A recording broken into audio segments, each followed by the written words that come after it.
Hello everyone, welcome to my channel. বৌদ্ধ ধর্মের উপর 5টি প্রশ্ন আলোচনা করব।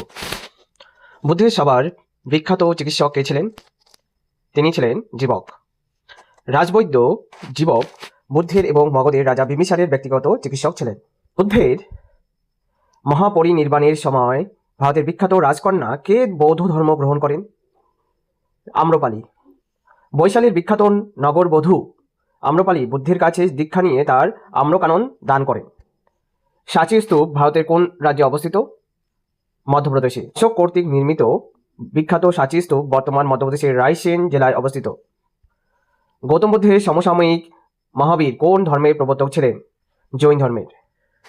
বর্ধমান মহাবীর ছিলেন জৈন ধর্মের 24তম তীর্থঙ্কর এবং বুদ্ধের সমসাময়িক। বুদ্ধের ঘোড়ার সারথি চন্নকে তিনি কি নাম দিয়েছিলেন? ছন্দক। পালি ভাষায় চন্নকে অনেক সময় ছন্দক নামেও উল্লেখ করা হয়। ভিডিওটি দেখার জন্য অনেক অনেক ধন্যবাদ।